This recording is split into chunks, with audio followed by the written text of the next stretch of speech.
শীতকালের এই ঠান্ডা ঠান্ডা সন্ধেগুলোর জন্য গরম গরম স্যুপ হচ্ছে বাচ্চাদের আইডিয়াল খাবার। আর সেই স্যুপটা যদি হয় চিকেন নুডল স্যুপ, তাহলে তো আর কোনো কথাই নেই।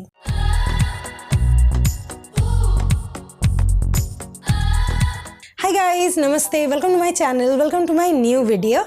নুডল এখনকার বাচ্চাদের একদম পছন্দের একটা খাবার, আমার ছেলেরও তাই। আর এই শীতকালের সন্ধ্যেতে স্যুপ তো দিতেই হবে। তাই জন্য আজকে আমি তোমাদের জন্য যে রেসিপিটা নিয়ে এসেছি সেটা এই দুটোর একটা কম্বিনেশন রেসিপি। সেটার নাম হচ্ছে চিকেন নুডল স্যুপ। নাম শুনেই বুঝতে পারছো খুবই হেলদি একটা খাবার। এর মধ্যে চিকেন আছে, ভেজিটেবল আছে, তার মানে ভিটামিন প্রোটিন দুটোই তোমাদের বাচ্চারা পেয়ে যাবে। আর বাচ্চা যখন 1 ইয়ার প্লাস বয়স হয়ে যাবে তখন থেকে এটা তোমরা বাচ্চাদেরকে দিতে পারো অনায়াসে। আর এটা ভেবো না যে শুধু বাচ্চারাই খাবে, বড়রাও কিন্তু খুব এনজয় করবে, কারণ এটা ডিলিশিয়াস একটা খাবার। তাহলে চলো রেসিপিটাকে শুরু করি। তবে তার আগে ভিডিও যদি ভালো লাগছে প্লিজ লাইক করো, আর যদি আমার চ্যানেলে নতুন হও চ্যানেলটাকে অবশ্যই সাবস্ক্রাইব করো। তোমাদের সাপোর্ট করলে তোমরা তবেই আমার চ্যানেলটা কিন্তু এগোবে, নইলে কিন্তু এগোবে না।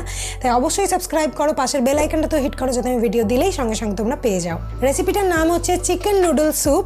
তাই জন্য আমার ফার্স্ট যে ইনগ্রিডিয়েন্টটা সেটা হচ্ছে নুডল। আর আমি নিয়েছি 3 পিস চিকেন, যেটা আগে থেকে আমি সেদ্ধ করে রেখে দিয়েছি। বড় কাপের 1 কাপ চিকেন স্টক লাগবে আমার। কিছু ভেজিটেবলস লাগবে, তো আমি নিয়েছি গাজর 2 চামচ মতো, যেটাকে একদম ফাইনলি চপড করে নিয়েছি। আর নিয়েছি 1 চামচ মতো মটর। 1 চামচ থেতো করা রসুন নিয়েছি, বা তোমরা পেস্টও নিতে পারো। আর নিয়েছি 2 চামচ একদম সরু করে কেটে রাখা পেঁয়াজ।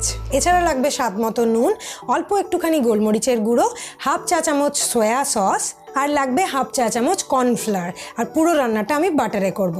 তো সব থেকে প্রথমে আমি নুডলটাকে সেদ্ধ করে নিচ্ছি। তার জন্য একটা ডিপ প্যানের মধ্যে অনেকটা ঠান্ডা জল নিয়ে নিচ্ছি, আর এর মধ্যে দিয়ে দিচ্ছি নুডলটা। এবার আমি এটাকে ঢাকা চাপা দিয়ে 8 থেকে 10 মিনিট খুব ভালোভাবে ফুটিয়ে নেব। তাতেই কিন্তু নুডলটা একদম সফট হয়ে যাবে। 10 মিনিট পরে নুডলটা যখন পুরোপুরি সফট হয়ে গেছে তখন এটাকে আমি একটা স্ট্রেনার দিয়ে ছেঁকে সাইডে রেখে দেবো। এবার আবার একটা প্যান নিয়ে নিয়েছি, এর মধ্যে দিচ্ছি 1 চামচ বাটার, আর ওপর থেকে দিচ্ছি সামান্য একটু সাদা তেল যাতে বাটারটা পুড়ে না যায়। এবার আমি দিচ্ছি 1 চামচ রসুন থেতো করা, তোমরা রসুনটার পেস্টও করে নিতে পারো।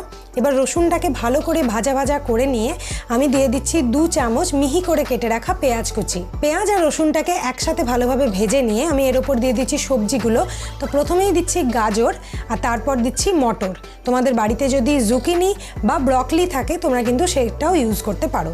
এবার সবজিগুলোকে বাটারের সাথে খুব ভালোভাবে একটুখানি নেড়ে চেড়ে নিয়ে আমি দিয়ে দিচ্ছি 1/2 কাপ সেদ্ধ করে রাখা নুডলটা। এবার নুডলটাকে বাটারের সাথে সবজির সাথে ভালোভাবে নাড়াচাড়া করে নিয়ে আমি দিয়ে দিলাম চিকেন স্টকটা। নুডলের সাথে চিকেন স্টকটা ভালোভাবে মিশে যাওয়ার পর এটাকে আমি ঢাকা দিয়ে 5 মিনিট রান্না করব। 5 মিনিট রান্না করার পরে এটা মোটামুটি হয়েই এসেছে। তো এরপর আমি বাকি ইনগ্রিডিয়েন্টগুলো দিয়ে দেবো। তো প্রথমেই দিয়ে দিচ্ছি আগে থেকে সেদ্ধ করে রাখা শ্রেডেড চিকেন। এটা আমি 1/2 কাপ মতো দিলাম। এর ওপর থেকে আমি দিয়ে দিচ্ছি স্বাদ মতো নুন, অল্প একটুখানি গোলমরিচের গুঁড়ো, আর দিচ্ছি 1/2 চামচ সয়া সস। সব ইনগ্রিডিয়েন্টগুলোকে একসাথে মিশিয়ে নিয়ে আবারও চাপা দিয়ে 5 মিনিট আমাকে রান্না করতে হবে। 5 মিনিট পরে ঢাকা খুলে দিলাম। এবার আমি 1/2 চা চামচ কর্নফ্লাওয়ার নিচ্ছি, তার মধ্যে 1 চা চামচ জল দিয়ে সেটাকে ভালোভাবে গুলে স্যুপটার মধ্যে ঢেলে দিলাম। এবার আবারও চাপা দিয়ে 3 থেকে 4 মিনিট একটুখানি রান্না করলেই আমার রেডি হয়ে যাবে চিকেন নুডল স্যুপ। তো চিকেন নুডল স্যুপ তো রেডি হয়ে গেছে। এটা দেখতেও খুব ডিলিশিয়াস হয়েছে, আর খেতে তো সত্যিই অসাধারণ হয়। তো চলো এবার এটাকে সার্ভ করি। সব খাবারের মধ্যে আমার ছেলের এটা খুব পছন্দের একটা খাবার, ও খুব আনন্দ করে এটা খায়। তো আমিও আশা করছি যে তোমাদের বাচ্চাদেরও এটা খুব ভালো লাগবে। এই শীতকালে সন্ধ্যেতে অবশ্যই এটা বানিয়ে বাচ্চাদেরকে দাও, ওরা খুব এনজয় করে খাবে। আর সাথে তোমরা বড়রাও বানাও। বড়রা যদি খেতে চাও এটাকে আরেকটু স্পাইসিভাবে বানাবে, যেমন গোলমরিচের গুঁড়োটা একটু বেশি দিয়ে দেবে, কিংবা অল্প একটুখানি কাঁচা লঙ্কা কেটে ওপর থেকে দিয়ে দেবে। দেখবে খুব সুন্দর লাগবে এটা খেতে। তাহলে ভিডিওটা যদি ভালো লেগেছে অবশ্যই লাইক করবে, আর যদি চ্যানেলে নতুন হও অবশ্যই চ্যানেলটাকে সাবস্ক্রাইব করবে। পাশে বেল আইকনটা তো হিট করবে যাতে আমি ভিডিও দিলেই সঙ্গে সঙ্গে তোমরা পেয়ে যাও। তাহলে চলো, টাটা।